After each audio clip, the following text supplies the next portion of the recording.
thème de cette rencontre, c'est l'unité. Et nous avons, je pense, les uns et les autres, été bénis par les différentes interventions des frères. Et c'est toujours très difficile, face à un sujet à la fois si vaste et si précis, de savoir ce que Dieu veut réellement dire. Et j'étais un peu écartelé en écoutant les autres, me demandant hier soir ce que j'allais bien partager. J'avais différents sujets devant moi et puis c'est cette nuit, je reconnais que vers 4 heures du matin, j'ai plus trop dormi et je voudrais ce matin, je pense que c'est une pensée de Dieu, je voudrais ce matin vous montrer un aspect de l'unité qui est l'alliance.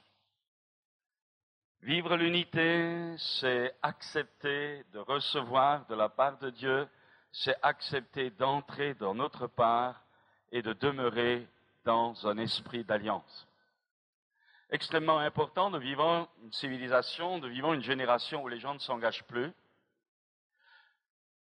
Dans le mariage, regardez, il y a de moins en moins de gens qui se marient, on ne s'engage plus. Dans la vie sociale, les gens refusent de s'engager, on a peur de l'engagement. Et cela se répercute dans la vie d'Église. Si vous regardez le nombre de gens qui s'inscrivent dans les groupes de nettoyage d'une assemblée, ils sont de moins en moins nombreux.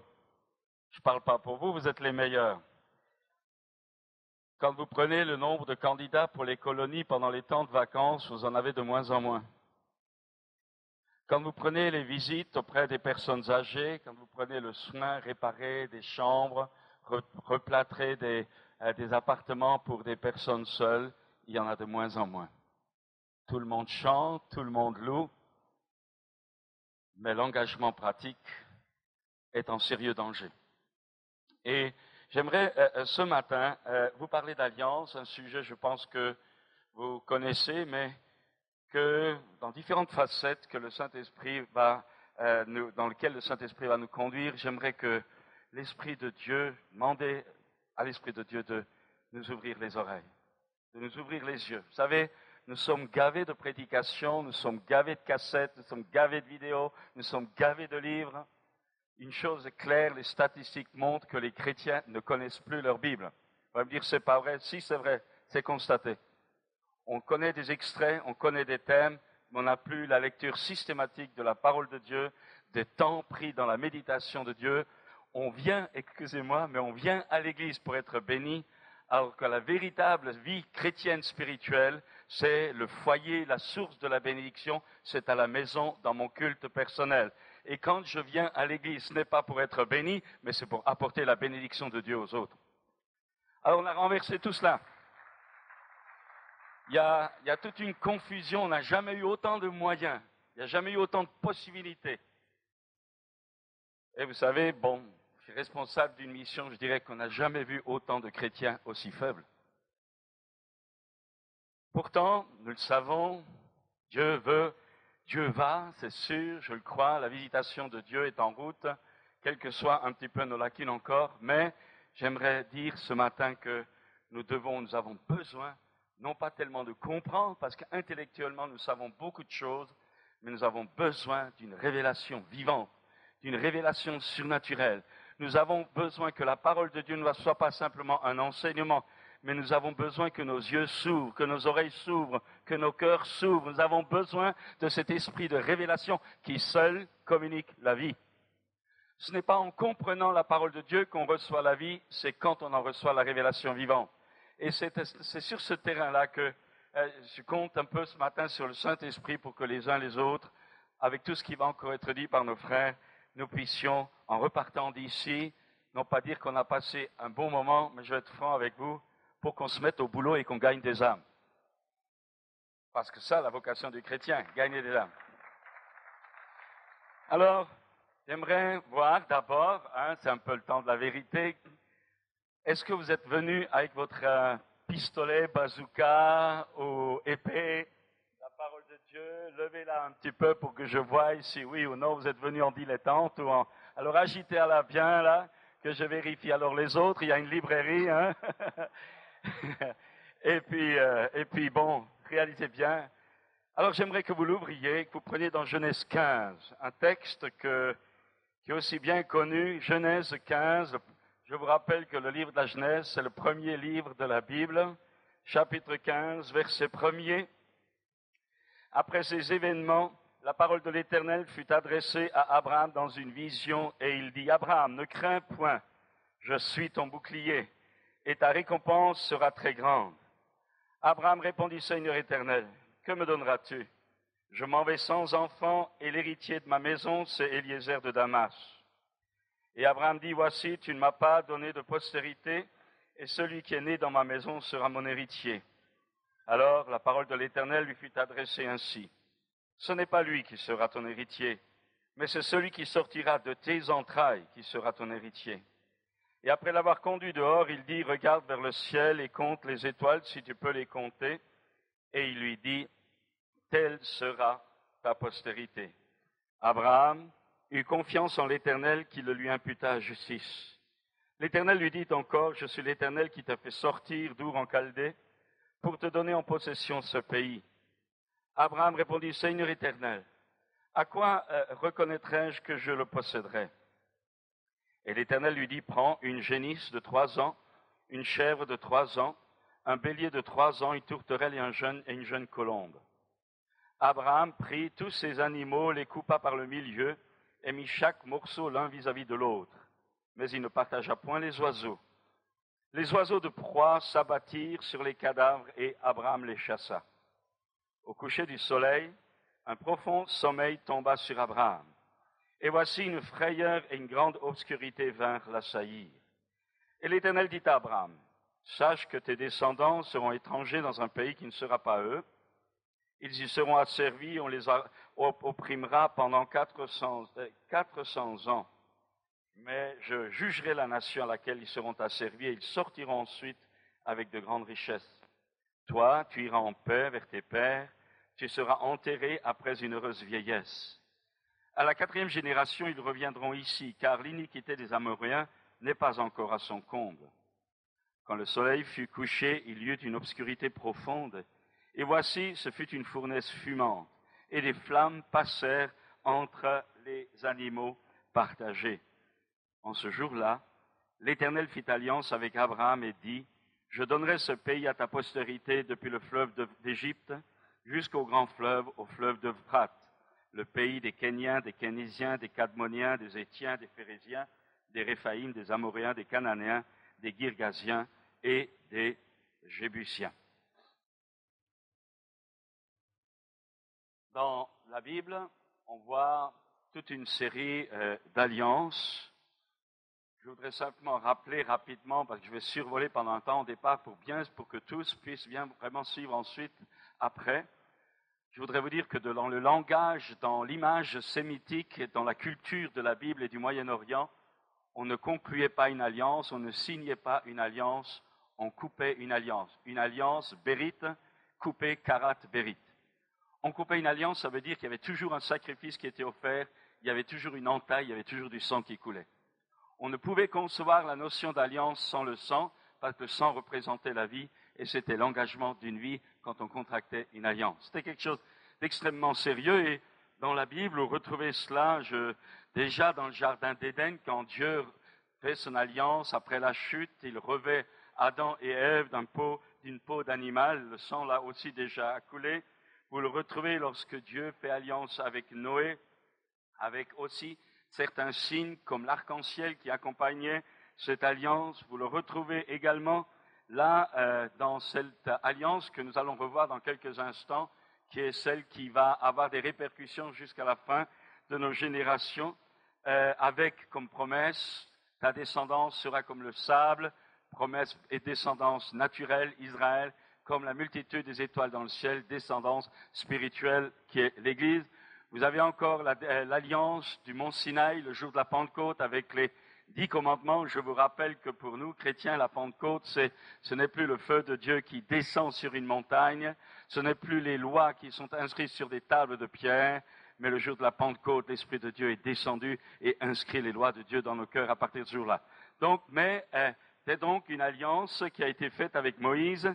Il y a également toutes sortes d'autres alliances, l'alliance que Dieu fait avec David en lui promettant une descendance et dans laquelle sortirait le Messie. Et puis, vous avez bien sûr également la nouvelle alliance que Dieu promet par les prophètes, que Jésus va venir, et qui va être non plus la loi extérieure, non plus un légalisme dans lequel nous allons obéir avec nos forces humaines, mais c'est la loi de l'esprit de vie en Jésus-Christ, inscrite sur les tables de chair de notre cœur, inscrite en nous. Ce n'est plus les commandements extérieurs, mais c'est la vie de plénitude à l'intérieur qui nous conduit dans l'accomplissement profond de la loi ou dans l'accomplissement profond de la pensée de Dieu. J'aimerais ce matin rappeler on a beaucoup perdu dans notre culture où tout est corrompu, mais une alliance, c'est un engagement. À cette époque-là, quand par exemple deux tribus faisaient une alliance, eh bien les deux chefs de tribu se rencontraient. Généralement, c'était une tribu faible qui demandait l'alliance d'une tribu forte, parce que la notion même de l'alliance était un engagement de loyauté que rien ni personne ne pouvait rompre. Et vous connaissez cette histoire de cet homme, s'il y avait aussi donc seulement une pensée de protection. Quand on crée une alliance, une tribu forte, une tribu faible cherchait l'alliance et la protection d'une tribu forte. Mais il y avait aussi le souci parfois de la vie économique, l'entraide économique. Et puis, il y avait aussi parfois la notion de l'amour profond. Par exemple, David qui fait alliance avec Jonathan, c'était une alliance d'amour. Ce qu'il faut comprendre, à la différence de tout ce qui se passe chez nous maintenant, c'est qu'à cette époque-là, on ne blaguait pas, on n'avait pas besoin de signer beaucoup de choses. L'alliance était sacrée, on ne revenait pas en arrière, c'était quelque chose de saint. La parole était donnée. Vous connaissez l'histoire de ces deux hommes. Un jour, il y a deux hommes se rencontrent. Il y en avait un qui était plein de sagesse, expérience de la vie, un gars dans le commerce vraiment aguerri. Et il rencontre un autre qui avait très très peu d'expérience, mais qui avait beaucoup de capitaux. Alors il dit, écoute, je crois qu'il faut s'associer. Toi, tu as les capitaux, moi j'ai l'expérience, on va s'associer, on va faire quelque chose de formidable. Ça paraît raisonnable, ça paraît juste. Et au bout d'un an, un ami tiers rencontre cet homme qui avait beaucoup d'expérience, qui venait de s'associer avec celui qui en avait moins, mais qui avait les capitaux. Et il dit alors ça marche votre association? Le gars, il dit très très bien. Ah bon, ah oui, très bien. Maintenant, c'est lui qui a l'expérience et c'est moi qui ai les capitaux. Alors, j'aimerais simplement dire que nous vivons dans un monde où les gens ne respectent plus la parole, où on est obligé de signer constamment. Je ne veux pas inciter, tout doit être écrit parce que seuls les écrits restent. On vous dira souvent, mais je n'ai pas dit comme ça, je n'ai pas compris comme ça. Dès qu'il y a une contrariété, dès qu'il y a un prix à payer pour respecter la parole que nous avons donnée, nous assistons à une évasion incroyable. Les gens n'ont plus la force de respecter les engagements qu'ils ont pris. Et je suis désolé de le dire, dans le monde chrétien, on retrouve cela aussi aujourd'hui, de plus en plus, à tel point qu'on ne peut plus envoyer quelqu'un dans l'œuvre missionnaire s'il n'y a pas un contrat en bonne et due forme, écrit noir sur blanc, parce que quelque temps plus tard, s'il y a des problèmes, on en recueille les fruits. Et vous devez comprendre qu'avant, la parole suffisait, aujourd'hui, ça ne suffit plus. Cela va, il y a une dégradation de la notion de l'engagement, mais vous devez savoir qu'à cette époque-là, eh bien, les choses étaient tout autres. Les deux chefs de tribu se rencontraient, on leur faisait une entaille dans la main, et on versait dans une coupe de vin, on versait le sang de l'un et le sang de l'autre, on mélangeait les deux vins, et les deux buvaient à la même coupe, et ils devenaient frères de sang. Parfois, on frottait les deux blessures ensemble pour mélanger le sang. Parfois, on prenait de la poudre à canon, on frottait sur les cicatrices, sur les plaies, pour que la cicatrice reste, pour que plus tard, il y ait le signe indélébile que l'alliance venait d'être, non pas faite, coupée. Karat berit, il y avait du sang qui avait coulé. Et il y avait encore d'autres signes. Parfois, on plantait un arbre au moment où on faisait l'alliance pour montrer la longévité de l'alliance. Parfois on creusait un puits, rappelez-vous le puits du serment, avec Laban, rappelez-vous également les monceaux de pierre lorsque Jacob fait une alliance avec son beau-père lors de son retour.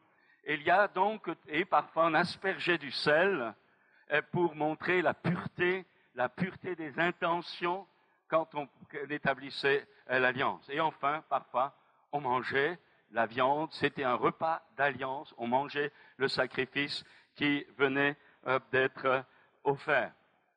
Je n'ai pas le temps d'insister, mais lorsque Dieu dit à Abraham, bien prends, coupe les morceaux d'animaux et placez l'un devant l'autre, Abraham savait très clairement ce que Dieu voulait faire. Abraham était habitué, c'était la culture. Abraham sortait de Our en Chaldée, une ville qui était très connue dans ses progrès économiques et juridiques. Et Abraham et Dieu utilisent une méthode juridique de l'époque, c'est-à-dire couper un sacrifice, placer les morceaux l'un en face de l'autre. Et dans la législation, les deux partenaires qui contractaient alliance devaient l'un et l'autre marcher au travers des morceaux coupés. Ça veut dire qu'ils rentraient dans l'alliance au travers des morceaux coupés. Ils coupaient l'alliance en marchant au milieu des morceaux coupés. Les deux partenaires devaient le faire. En plus de cela, les deux, quand ils passaient, chacun offrait, on ne peut pas appeler ça tellement un cadeau, mais c'était quand même comme une sorte de cadeau. Chacun offrait quelque chose à l'autre. Et ce symbolisme voulait dire maintenant, nous avons coupé l'alliance, nous avons marché au milieu des morceaux coupés, nous sommes liés l'un à l'autre. Maintenant, ce qui est à moi est à toi, et ce qui est à toi est à moi. Et ce n'était pas de l'hypocrisie, ce n'était pas de la religion, c'était authentique. On ne revenait pas en arrière. Stanley, quand il a cherché, Livingstone, quand il a cherché Stanley dans la forêt équatoriale, à un moment donné, est tombé sur une tribu guerrière. Et le chef de tribu a voulu liquider l'équipe de Stanley. Et le traducteur a dit à Stanley, il n'y a qu'une façon de t'en sortir, c'est de devenir frère de sang du chef de tribu. Alors Stanley a demandé, mais comment ça doit se faire? Alors on lui a expliqué, on mélange le sang, cicatrice, puis on boit. C'était pas possible pour lui. Alors il a résisté, mais c'était incontournable. Ils allaient tous être détruits. Alors, mais Stanley avait une chèvre. Et quand il est dit, enfin la mort dans l'âme, nous allons faire ce contrat, le chef lui dit, il y a le cadeau, ce qui est à toi est à moi, ce qui est à moi est à toi, je veux que tu me donnes ta chèvre. Or, la chèvre, dans cette région, à cette époque-là, était un animal rare. Stanley était malade, il utilisait le lait pour se nourrir, et sa chèvre, il y tenait. Mais le chef lui a dit, pas d'alliance si tu ne me donnes pas ta chèvre. Finalement, la mort dans l'âme, Stanley donne sa chèvre, et le chef de tribu lui donne une superbe lance. Et Stanley regarde le morceau de bois en disant, je me suis fait avoir. Un morceau de bois, ça vaut pas ma chèvre. Vous voyez le calcul européen, hein?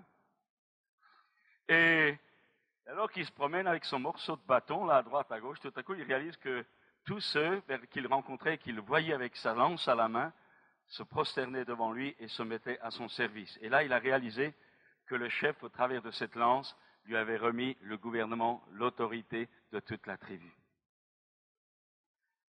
Ce qui est à moi est à toi, ce qui est à toi est à moi. C'est ça l'alliance. Rappelez-vous les Gabaonites qui ont trompé Josué, mais quand ils ont été attaqués, Josué a été obligé d'aller les aider, bien qu'il les trompé, parce qu'il avait coupé l'alliance. On ne revenait pas en arrière.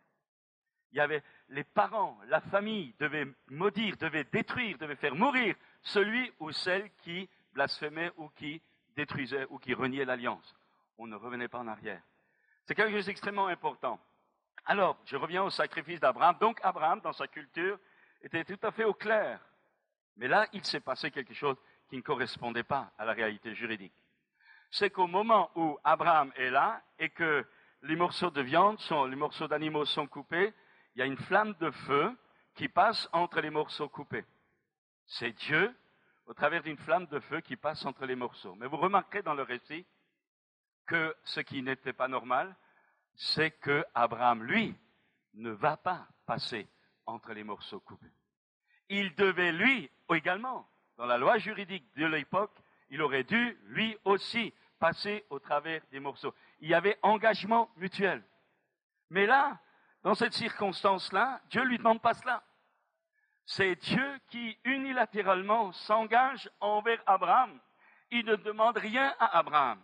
C'est Dieu qui, tout seul, va passer au travers des morceaux coupés au travers du feu. C'est un engagement unilatéral de Dieu.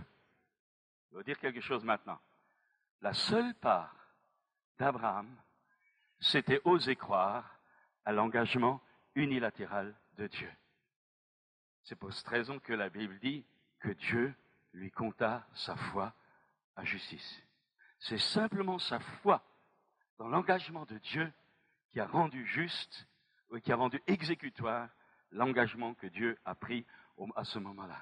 En un mot, Abraham a été à ce moment-là le père des croyants. Il a cru. Il n'a rien fait. Il a cru. Il a cru à l'engagement de Dieu. Et à ce moment-là, Dieu a honoré sa foi. Et la Bible dit qu'elle lui a été comptée à justice. Alors, où c'est que je veux en arriver?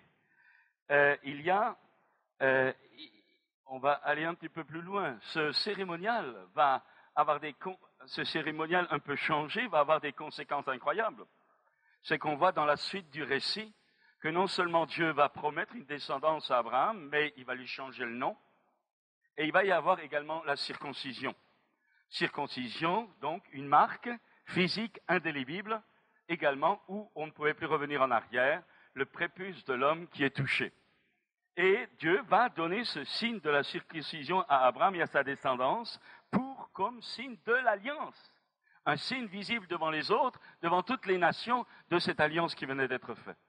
La circoncision. Vous allez me dire, mais pourquoi Dieu a-t-il voulu couper le prépuce d'un homme et pas le bout de langue de beaucoup d'entre nous, parce que ça fait beaucoup plus de dégâts? Pourquoi? Je vais vous dire quelque chose. Dieu touchait à l'essence même de l'appareil recréateur de l'homme. Mais vous devez savoir, alors on dit, mais pourquoi l'homme? Pourquoi la circoncision de l'homme et pas la circoncision de la femme? C'est simplement parce que vous devez savoir que la femme, dans son organisme, a déjà la marque de Dieu. Je m'explique.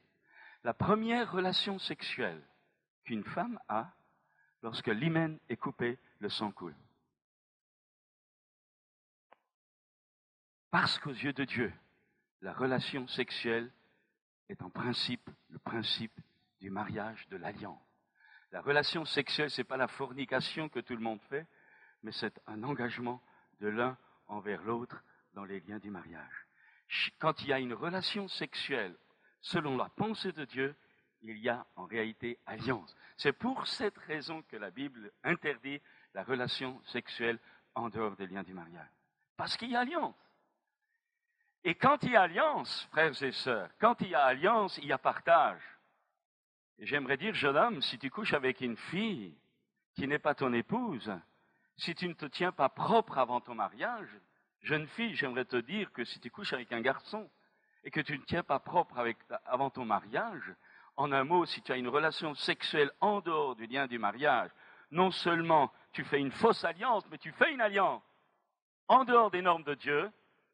Mais j'aimerais dire qu'à ce moment-là, tu reçois en toi l'héritage parfois mauvais de l'autre. Parce que ce qui est à toi est à lui, et ce qui est à lui est à toi. Et quand tu es en dehors du plan de Dieu, tu ne reçois pas la bénédiction, mais tu reçois même la malédiction dans ton propre corps. C'est pour ça qu'il y a tellement de gens dépressifs.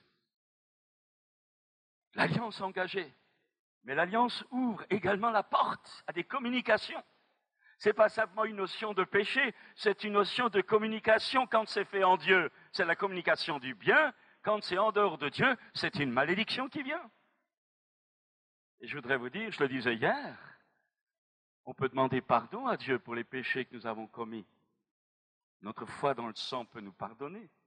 Mais c'est autre chose d'être délivré des forteresses mentales, conscientes et inconscientes, que la pratique du péché avant notre conversion ont inscrites en nous et qui sont constamment producteurs de tentations, de force, de dépression, de découragement ou d'attaque parce qu'on a ouvert la porte avant la conversion. Et il y a des choses qui doivent être brisées dans nos mentalités, dans l'esprit de notre intelligence. Et ça ne se fait pas tout seul. En un mot, dans l'alliance dans laquelle j'accepte d'entrer avec Dieu, eh bien, j'accepte que Dieu me conduise dans la purification de mes pensées, dans le brisement des forteresses mentales qui sont construites en moi, pierre après pierre. Je ne peux pas me changer par moi-même. mais je peux et je dois, et c'est ça ma responsabilité, accepter lorsque la main de Dieu se pose sur tel ou tel terrain de mes pensées ou de ma vie, accepter de renoncer à telle ou telle chose auquel j'étais habitué autrefois. C'est pas moi qui me transforme, c'est Dieu qui me transforme, mais il ne pourra pas le faire si moi je n'apprends pas et je n'accepte pas de renoncer à mon ancienne vie. C'est ce que disait Jésus, quelqu'un qui veut conserver sa vie la perdra, mais si quelqu'un la perd à cause de moi, il la retrouvera. Abraham, circoncision, marque physique devant tous, mais Abraham va aussi avoir un autre nom. De Abraham, père élevé, il va devenir Abraham, la roua, le souffle de Dieu. Abraham va devenir père de multitudes. Abraham et le père élevé va devenir Abraham, père de multitudes. Le souffle, la marque de Dieu, à cause de sa foi, va le marquer. Ça va être le père de multitudes. Sarai, sa femme, qui veut dire noble, eh bien, va devenir Sarah, de nouveau, le souffle, la roua de Dieu, et elle va devenir princesse. Donc, la marque de Dieu qui change son nom et qui change leur nom. Et je voudrais surtout dire cela qu'on oublie souvent, c'est que Abraham va devenir frère de sang de Dieu. Pacte de sang avec Dieu. Et Israël est lié à Dieu par une alliance. Malgré tous les événements qui se passent aujourd'hui, tort ou raison, je ne veux pas rentrer dans les discussions, mais à cause des pères, Dieu s'est engagé envers les pères. Cette nation, tant qu'elle obéissait, et quand elle obéit à Dieu, quand il y a le retour à Dieu, cette nation pouvait faire des choses extraordinaires. Quand elle s'éloignait de Dieu, alors les jugements venaient. Et nous devons prier pour le retour du peuple d'Israël à son Dieu. Et nous savons, vous savez, nous savons que ce retour, c'est par la foi au Messie, Jésus, Fils de Dieu, Jésus de Nazareth. Mais nous savons que cette nation va encore connaître d'énormes tribulations, ce n'est pas le sujet ce matin. Nous devons prier pour Israël. Il y aura un massacre dans cette région, la parole de Dieu prophétique le dit très clairement. Il y aura un massacre, je crois que c'est les 2/3 qui seront embarqués, c'est quelque chose d'atroce qui attend cette nation pour que, enfin brisés, ils se tournent vers celui qu'ils avaient percé. Mais vous savez que ce qui se passe en Israël, politiquement, matériellement, eh bien spirituellement, ça se passe dans l'Église. L'Église et Israël sont liés spirituellement. Et les luttes matérielles, humaines qu'Israël rencontre, l'Église, elle, les rencontre spirituellement en son sein. Et nous savons notre part, n'oubliez pas que le salut vient des Juifs, n'oublions pas que Jésus était Juif, n'oubliez pas que nous sommes redevables également à cette nation qui a été quand même en bénédiction. Je ne dis pas qu'il y a l'économie du salut, non. Un Juif, tant qu'il n'est pas converti à Jésus-Christ, est perdu. C'est clair. Ce n'est pas parce qu'il est descendant d'Abraham, il devient descendant d'Abraham dans la foi au Messie, mais naturellement, il est descendant d'Abraham. Et nous avons une dette et nous devons prier avec tout ce qui se passe aujourd'hui, eh bien, que Dieu lève des intercesseurs au milieu de l'Église pour cette nation-là. Mais je voudrais dire que ce qui se passe dans cette nation, les luttes internes, eh bien, c'est la même chose spirituellement qui se passe dans l'Église. Et on a besoin également d'intercesseurs qui se lèvent dans l'Église pour que le Seigneur puisse préparer cette Église sans tache, ni ride, ni rien de semblable. En un mot, Dieu est lié par son alliance. Et je voudrais dire que le mariage, vous savez, on parle beaucoup maintenant de plus en plus, il y a des chrétiens qui divorcent, toutes sortes de discussions, il y a d'un côté le légalisme, de l'autre côté il y a l'anarchie totale. Mais la base du mariage, c'est pas je t'aime un peu beaucoup à la folie pour que ça se termine par pas du tout. Mais le mariage, c'est l'engagement d'une alliance pour les bons et les mauvais jours. Et on ne revient pas en arrière, parce que si là, on brise une alliance. Vous devez comprendre qu'il y a des alliances qui ont été brisées. Moi, je crois que certaines personnes peuvent être amenées par la grâce de Dieu à se remarier parce que l'un des conjoints a brisé l'alliance qui avait été faite devant Dieu. Mais le principe du mariage est un principe d'alliance inviolable que l'homme ne sépare pas ce que Dieu a uni. Alors, je voudrais quand même aller plus loin. Nous arrivons donc ensuite à Marc 14 où nous arrivons à l'alliance de Jésus. Jésus, le soir de son attestation, prend du pain et du vin, vous connaissez, et il dit, tenez, buvez-en tous, ceci est le sang de la nouvelle alliance, et puis il prend le pain, ceci est mon corps qui est brisé donc pour vos péchés. Et retrouvons dans ce cadre-là, vous devez comprendre, lorsque quelques heures plus tard, Jésus est à la croix, essayez de visionner un petit peu par votre pensée, essayez de visionner le Christ entre les deux brigands. Il est là, un être de sang, de la tête aux pieds, il a non seulement la couronne d'épines, mais il est flagellé, un être de sang dégoûtant. Pensez à la sueur, aux excréments, pensez à cet homme qui est là, ni beauté, ni rien de... Tout le monde détournait le visage tellement c'était horrible. Bien, la Bible, votre Bible et la mienne me disent qu'à ce moment-là, il accepte d'être la victime expiatoire des péchés du monde entier. En un mot, c'est plus le sang des boucs et des taureaux, c'est plus des morceaux d'animaux, c'est la chair du Fils de Dieu fait homme qui s'offre en sacrifice pour les péchés du monde entier. Mais c'est là que nous arrivons maintenant à une autre réalité qui nous ramène à Abraham. C'est que là encore, le Christ est là sur la croix, il est fait péché, la malédiction de Dieu tombe sur lui. Est-ce que vous l'entendez crier dans l'agonie physique, dans l'agonie spirituelle, dans l'abandon du Père, mon Dieu, pourquoi m'as-tu abandonné? Est-ce que vous avez cette vision spirituelle par l'éclair, la révélation du Saint-Esprit? Est-ce que vous réalisez que là, il est fait péché, la damnation tombe sur lui, il est brisé par la souffrance? Mais ma Bible et la vôtre dit que Dieu était en lui, réconciliant le monde avec lui-même à la croix.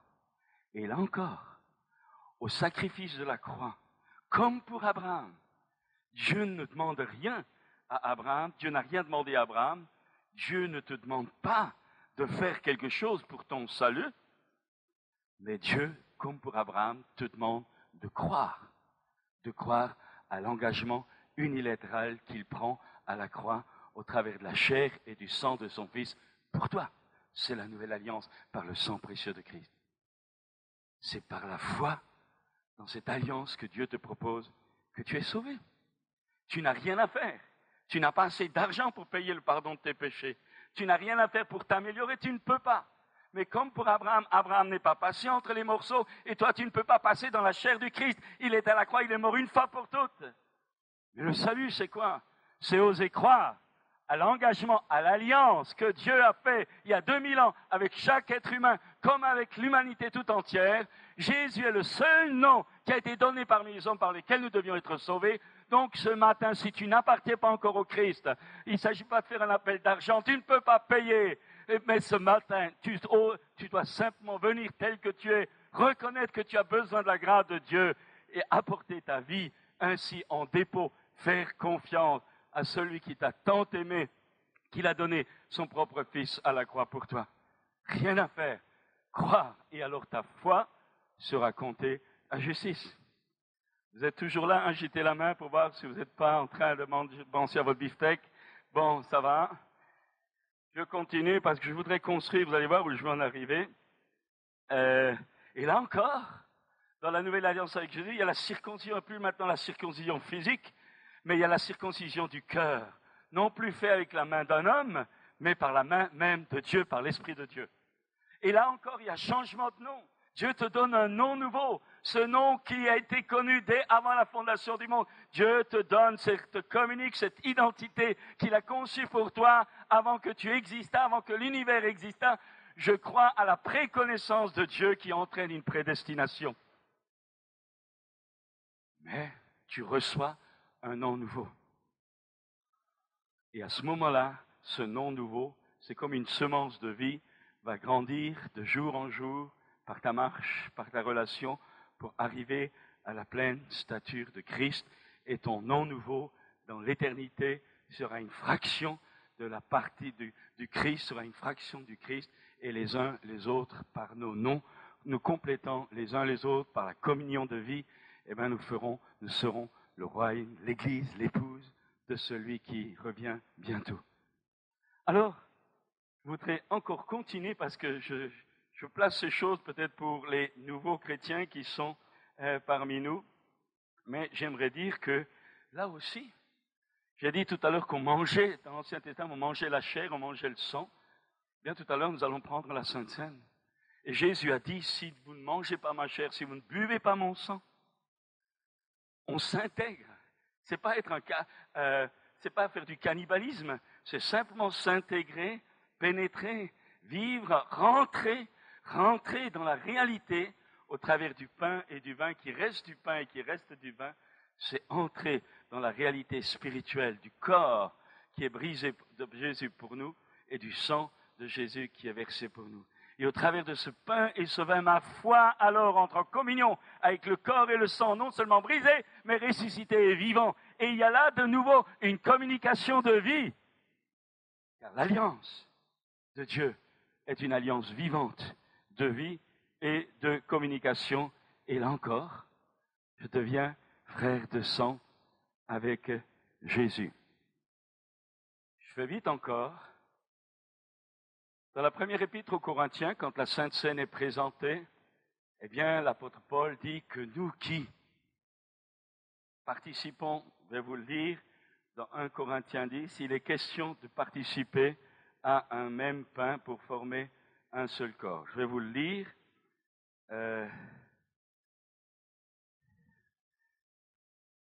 Je parle comme à des hommes intelligents, jugez vous-même ce que je dis. La coupe de bénédiction que nous bénissons n'est-elle pas la communion au sang de Christ?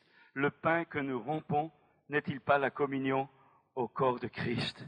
Puisqu'il y a un seul pain, nous qui sommes plusieurs, nous formons un seul corps, car nous participons tous à un même pain. Et maintenant, je vais aller à fond.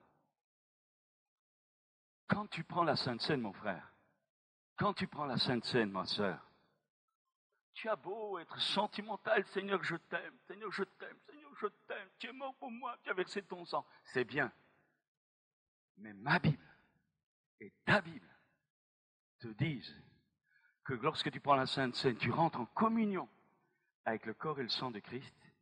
Mais j'aimerais te rappeler, si tu n'es pas un ou une mystique, que le corps de Christ, c'est aussi tes frères et sœurs à côté de toi. Donc, rentrer en communion avec le corps de Christ, c'est rentrer en communion les uns avec les autres. C'est ça, discerner le corps. Et quand vous pouvez comprendre là maintenant, pourquoi il y a tellement d'interdits, pourquoi on manque d'onction, pourquoi on manque de miracles et de guérison, Paul dira dans 1 Corinthiens 11, c'est pour ça qu'il y a tellement de malades parmi vous. Pourquoi? Très simplement parce que nous ne vivons pas. Nous vivons une communion, nous sommes de Christ. Nous vivons une communion avec Christ, mais je rappelle ce que je dis hier.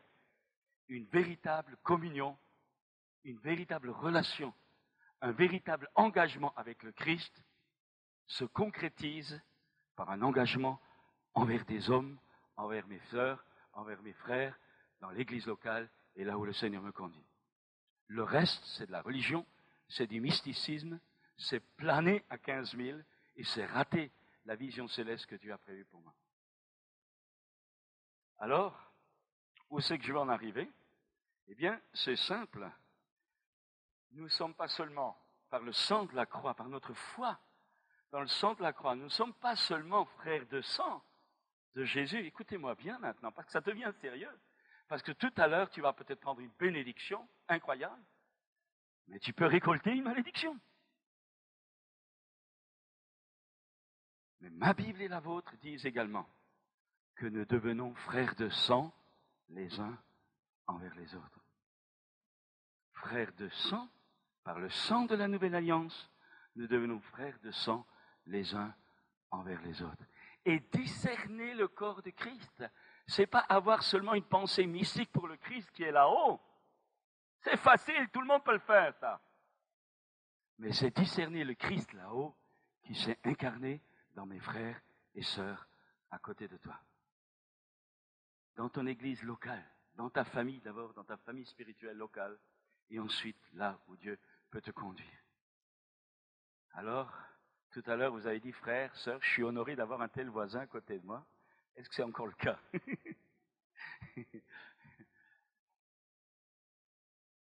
Et je vais aller plus loin. Quand vous prenez le nombre de cisanies, quand vous prenez le nombre de jugements, quand vous prenez le nombre de critiques, de calomnies, que ce soit contre les hommes de Dieu, que ce soit contre les églises, que ce soit dans l'église, quand vous prenez le nombre de condamnations qui circulent, dont parfois les enfants de chrétiens entendent à table le son de cloche, et après on se demande pourquoi ces gosses devenus grands ne se convertissent pas. Quand vous pensez le filet qui, à cause des paroles, parce qu'on a profané l'alliance des uns envers les autres, et ça amène toujours des ouvertures mauvaises. Quand on pense à ces choses-là, on comprend pourquoi l'Église est si fragile. Je veux dire pourquoi. Parce que souvent, on est tellement maintenant habitué à faire des choses irrégulières qu'on ne se rend même pas compte qu'on profane le sang de l'alliance. Qu'on profane l'alliance. Et je voudrais vous rappeler, il y a quand même des textes très très durs. Vous savez, je ne connais pas beaucoup de pasteurs qui ont le courage de les sortir le dimanche matin au culte, mais de temps en temps, c'est quand même biblique. Hein? Dans Hébreux 10, 26, « Car si nous péchons volontairement, après avoir reçu la connaissance de la vérité, il ne reste plus de sacrifice pour les péchés, mais une attente terrible du jugement et l'ardeur d'un feu qui dévorera les rebelles. Celui qui a violé la loi de Moïse meurt sans miséricorde sur la déposition de 2 ou de 3 témoins. De quel pire châtiment pensez-vous que sera jugé digne celui qui aura foulé aux pieds le Fils de Dieu, qui aura tenu pour profane le sang de l'alliance par lequel il a été sanctifié et qui aura outragé l'Esprit de la grâce. Car nous connaissons celui qui a dit « À moi la vengeance, à moi la rétribution ».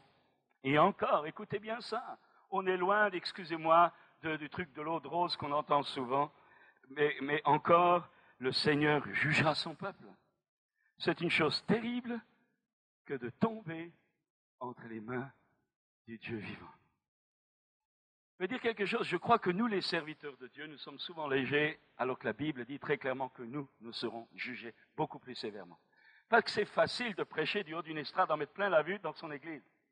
Quand on a l'autorité du titre, c'est facile. C'est pour cette raison que les pasteurs, les serviteurs de Dieu seront jugés plus sévèrement. Et je vais vous dire, Dieu est esprit. Comme je disais hier, Dieu est esprit. Et je sais par nature, je sais que Dieu est bon. Je sais que Dieu est amour. Dieu, c'est le meilleur par sa nature et la nature même de l'amour. Mais ne pensez jamais que Dieu ferme l'œil sur nos petits machins. Ce n'est pas vrai. Ce n'est pas vrai. Les cheveux même de notre tête sont comptés. Avec Dieu, rien ne passera à l'as.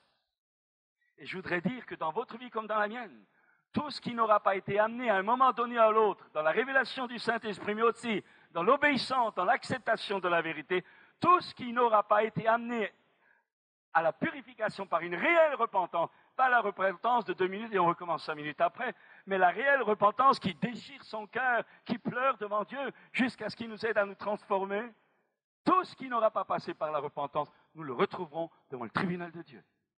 C'est clair ça. Il ne faut pas se faire d'illusions. Si nous l'avons oublié, c'est enregistré dans les cieux.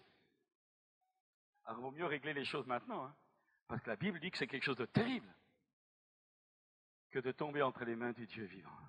Frères et sœurs, je ne présente pas un Dieu fouettard, mais je présente un Père exigeant, qui ne permettra pas de nouveau les mêmes salades que pour notre humanité de péché.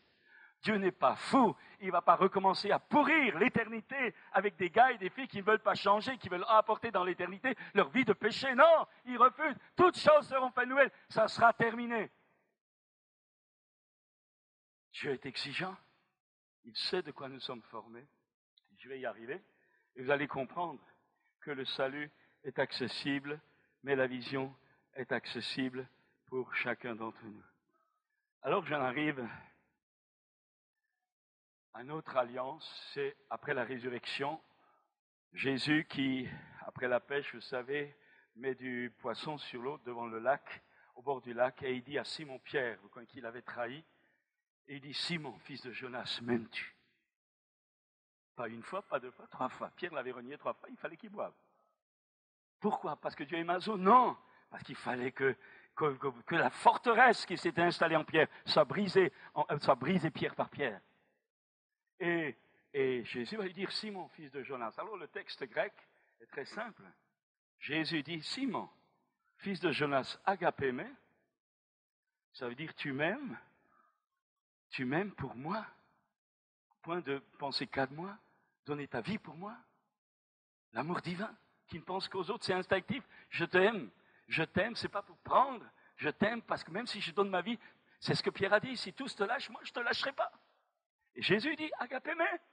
Pierre, qui a commencé à prendre sa leçon, dit, Seigneur, tu sais que je t'aime. Et vous savez ce qu'il dit? Seigneur, tu sais que philéo t'es. Je t'aime. Mais ce n'est pas agapé, c'est philéo. Émotionnel, sentimental, plein de bonne volonté, mais qui, dans l'épreuve, s'est cassé la figure. Alors Jésus recommande. Simon, fils de Jonas, une deuxième fois, agapémé. Alors Pierre, il commence à avoir les larmes, parce qu'il comprend que la leçon, que Jésus ne laissera rien passer, parce que c'est nécessaire. N'ayez pas conscience d'un Dieu qui laisse tout passer, un combinat, ce n'est pas vrai, Dieu est vérité.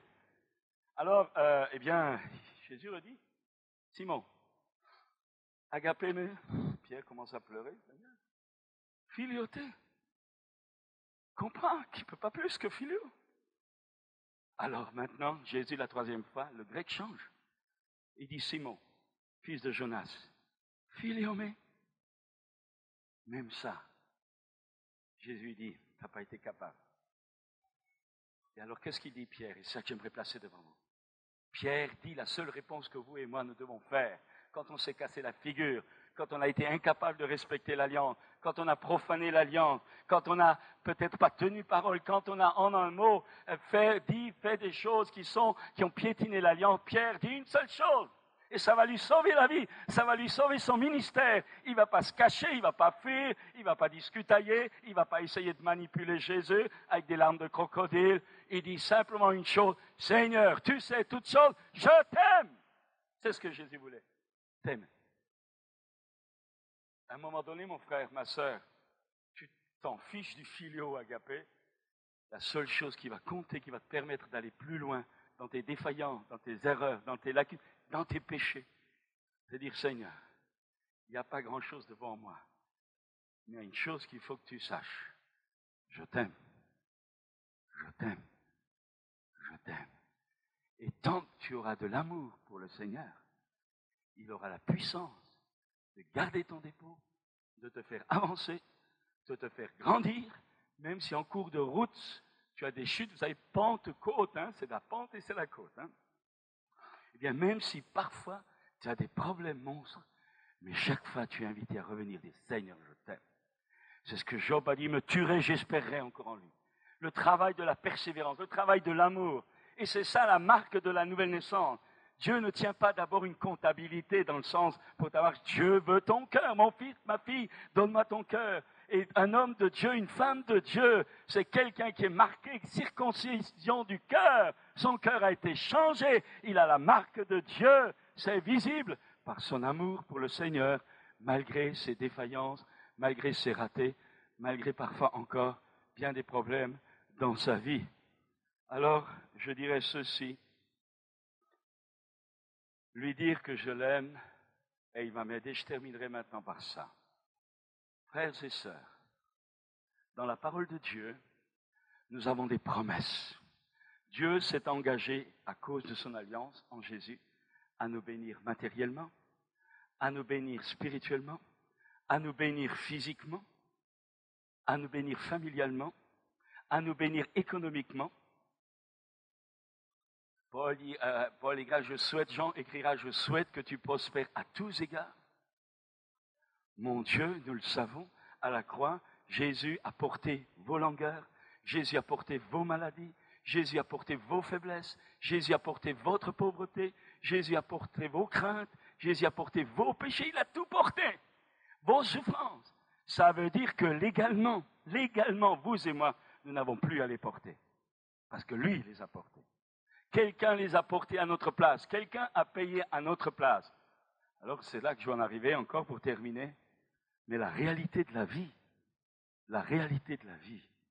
nous montre qu'il y a beaucoup de chrétiens qui souffrent, qu'il y a beaucoup de chrétiens qui ont des problèmes économiques, qu'il y a beaucoup de chrétiens qui ont des problèmes physiques de maladie, que si certains vivent dans la foi et ont des victoires sur la guérison ou des victoires de prospérité, il y en a bien d'autres qui traînent des problèmes de chômage, qui traînent des problèmes conjugaux, qui traînent des problèmes familiaux, qui traînent des problèmes économiques, qui traînent des problèmes de santé, et non pas depuis 15 jours, mais parfois pendant des mois et des années.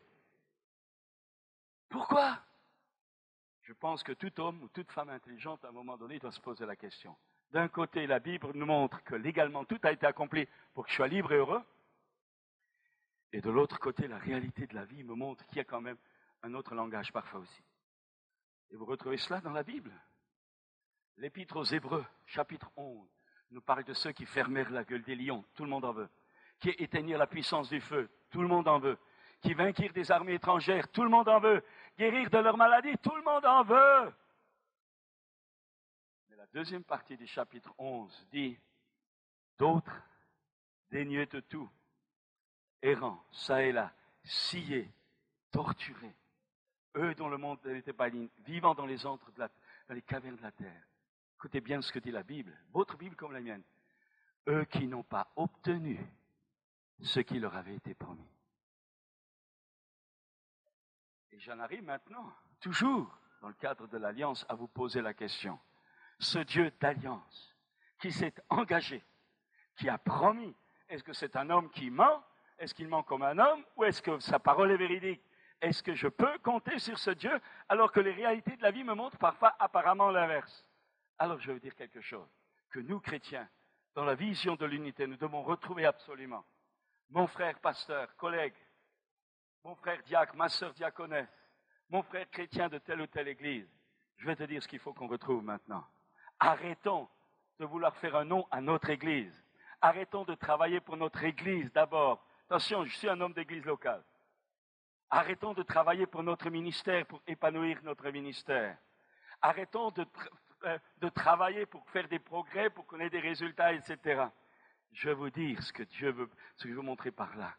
C'est que Dieu est en train, par les luttes et les combats que vous et moi, nous pouvons rencontrer et que le peuple de Dieu rencontre, malgré le tout accompli, Dieu permet parfois encore au diable de nous tarabuster. Dieu permet parfois encore à la chair de nous tarabuster. Dieu permet parfois encore des circonstances difficiles dans la vie. Pourquoi? Pourquoi? Je vais vous le dire. Parce qu'il veut nous arracher dans notre tête, dans notre conscient et inconscient, il veut nous arracher du présent siècle mauvais. Parce que Dieu ne prépare pas ta vie pour que tu réussisses sur la terre. La réussite de Dieu, c'est pour l'éternité. Et le monde chrétien est devenu extrêmement matérialiste. Ah, j'ai une grande église. Oh, celui-là, il est béni, il a une grande église. Franchement, nous avons une grande église chez nous aussi. 3 églises dans la même ville. On va dire, mais je vais vous dire, tout ça, c'est du vent. C'est du vent. Pourquoi? Je vais vous le dire. Parce que la seule réalité qui viendra, la seule réalité qui te permettra de trouver ta place dans les demeures que Jésus prépare dans le ciel, plusieurs demeures, mais le seul critère qui entrera en jeu pour ta place, ce n'est pas le travail que tu as fait, parce que le travail que tu auras fait de toi-même, il passera par le feu, mais le travail que Jésus aura fait au travers de toi, et c'est lui qui l'aura fait, tu auras été un serviteur inutile.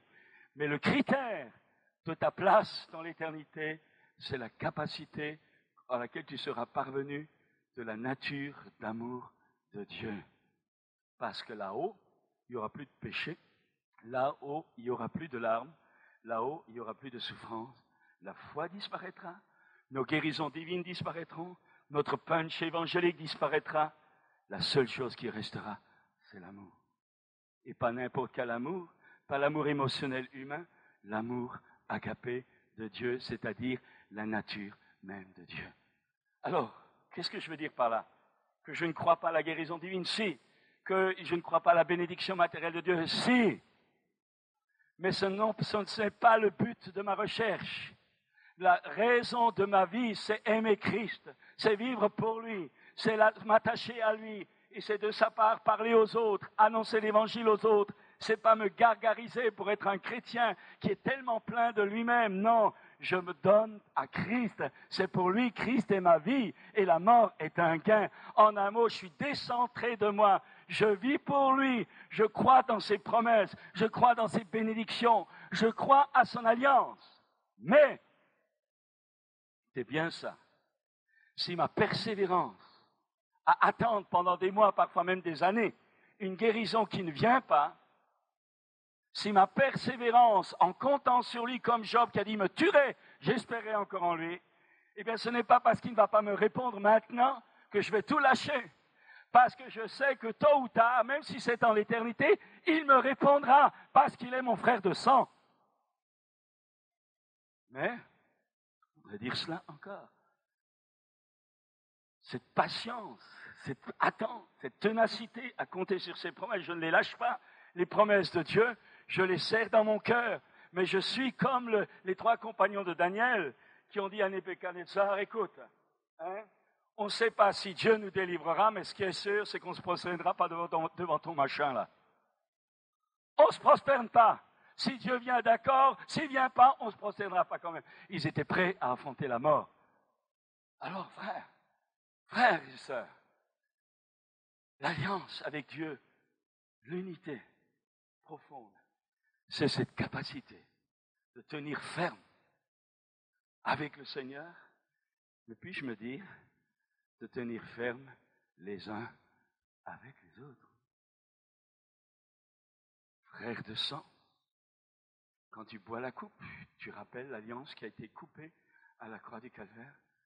Frères de sang, et je termine en disant encore ceci, on ne peut pas revenir en arrière.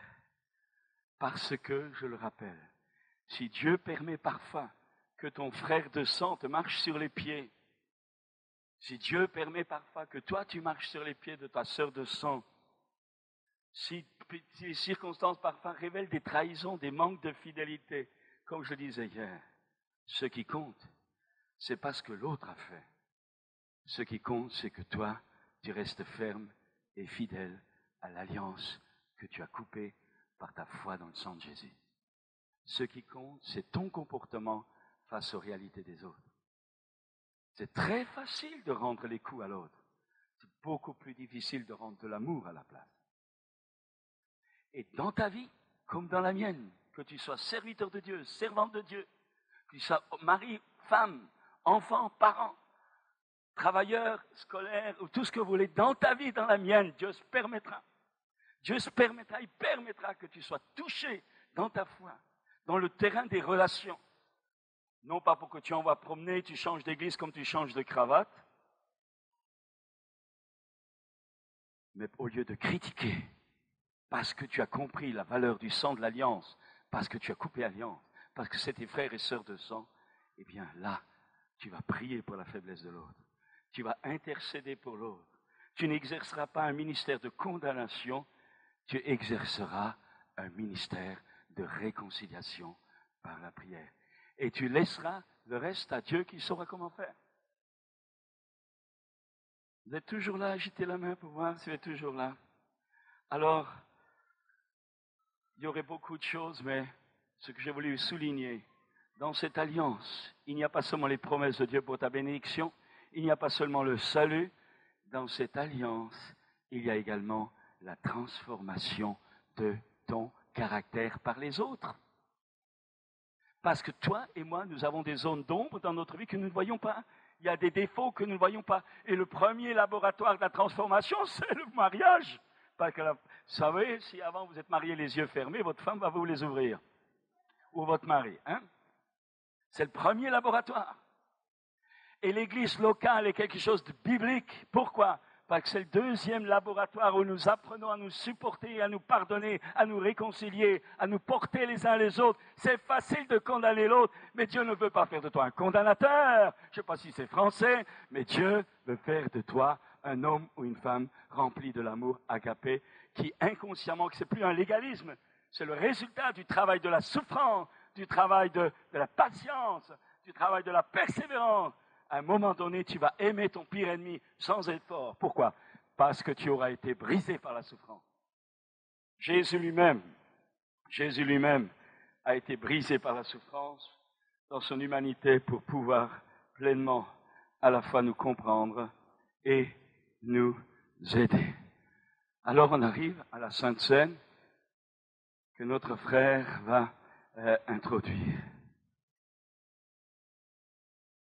Il y a le pain et le vin, nous sommes des chrétiens, et je voudrais faire un appel maintenant.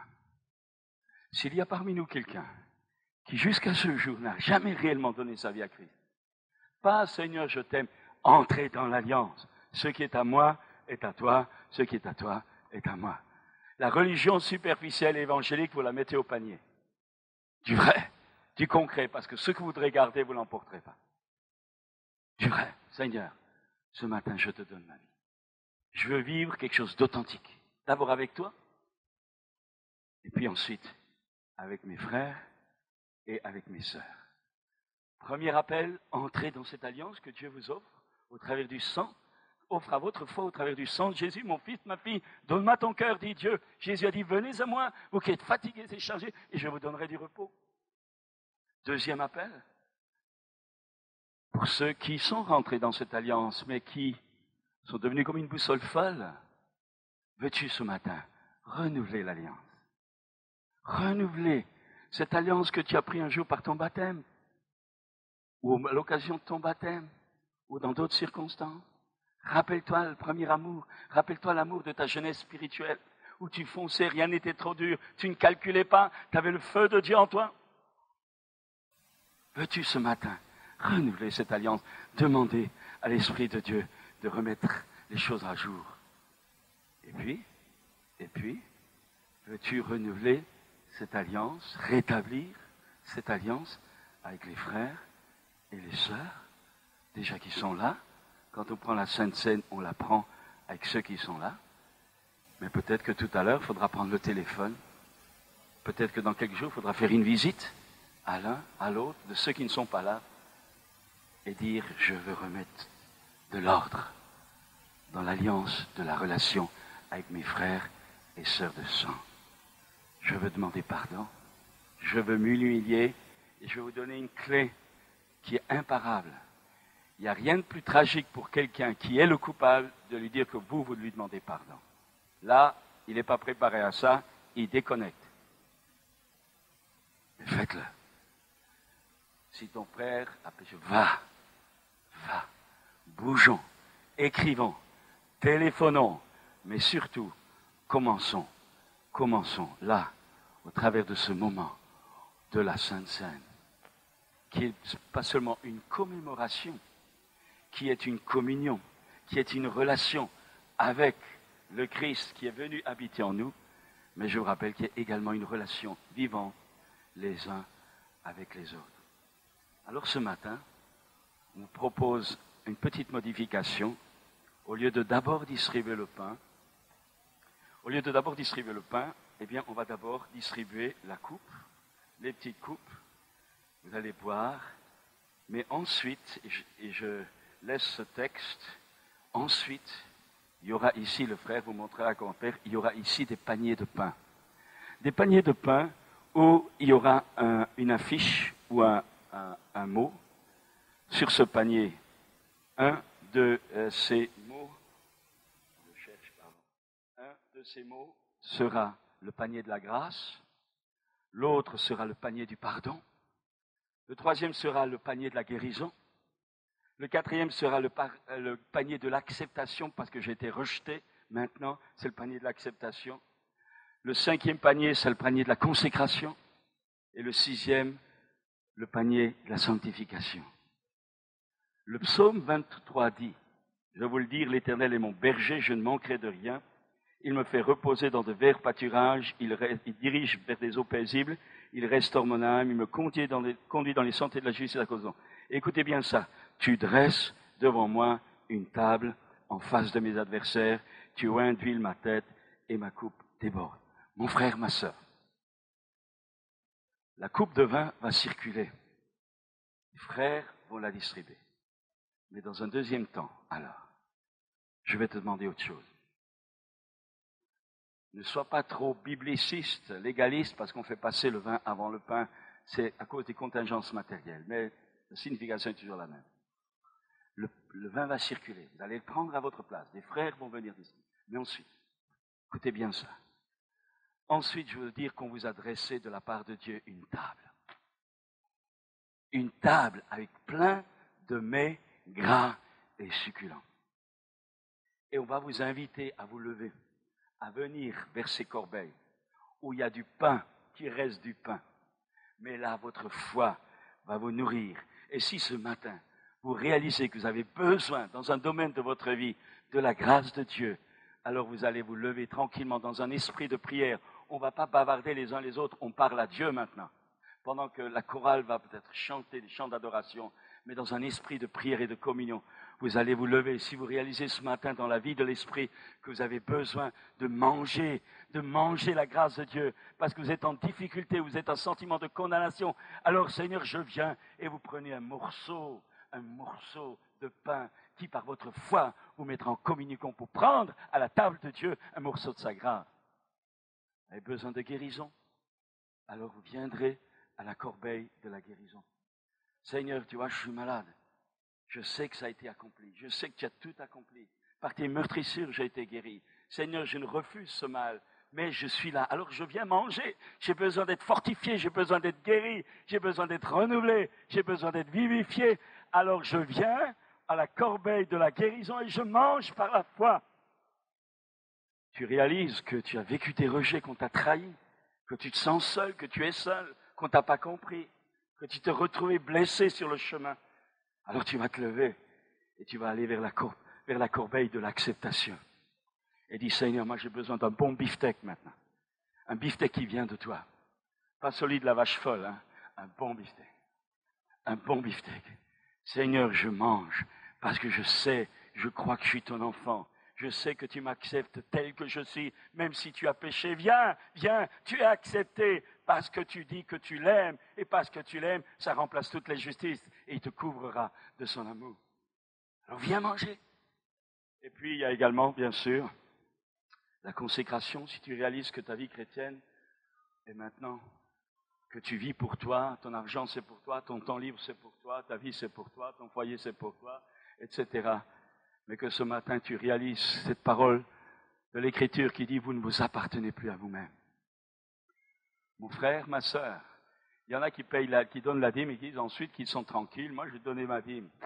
Ma Bible et la vôtre ne dit pas ça. Ma Bible dit que tout ce que tu es, tout ce que tu as, appartient à Dieu. Alors apprends à le gérer. Alors si ce matin tu réalises que tu as repris ta vie, qu'à un moment donné tu as dit « Seigneur, je te donne ma vie, je t'aime Seigneur », tu t'es fait baptiser, c'était pas du cinéma quand même.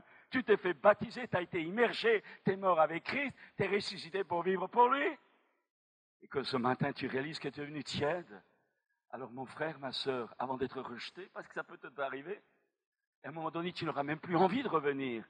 Parce que le péché contre le Saint-Esprit, c'est pas être culpabilisé, c'est ne plus avoir envie de revenir.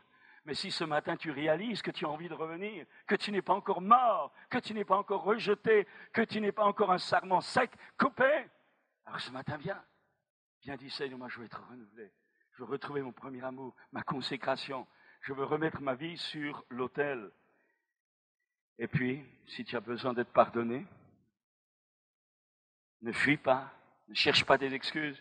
Tous les chrétiens sont toujours des victimes. Ce matin, je vous propose que vous deveniez des coupables. Des coupables, honnêtement, devant Dieu. Seigneur, j'ai péché. Je viens. Alors viens manger à la corbeille du pardon. Parce que si nous confessons nos péchés, alléluia, il est fidèle et juste pour nous les pardonner et nous purifier de toute iniquité. Et enfin, je termine par là. Tu peux, si ce matin, ne le faites pas par habitude, ne le faites pas par superstition, mais faites-le dans un élan de foi. Tu peux te permettre, devant la table sainte qui est dressée, tu peux te permettre de manger à plusieurs corbeilles. Tu peux venir à la corbeille du pardon. Tu peux venir à la corbeille de la consécration. Tu peux venir à la corbeille de la guérison. Oh, venez. Dieu dresse devant toi une table sainte. Ça va faire un bon désordre. Mais ça va faire l'ordre de Dieu. L'ordre de Dieu. Demande simplement que ça se fasse dans l'adoration. Ne vous laissez pas troubler par les paroles des uns des autres. On ne parle pas. Dans la louange, dans l'adoration, on vient manger. On vient boire. Quoi? Le sang de l'alliance. Une alliance éternelle. Frères et sœurs, nous sommes les meilleurs. Vous savez pourquoi? Parce que Jésus nous a revêtus de sa justice. Osons le croire et venons. Demandez aux frères qui viennent de venir maintenant. Seigneur, là maintenant, et te demandons de conduire ces moments, de nous ouvrir les yeux et les oreilles. Seigneur, viens maintenant. Viens maintenant.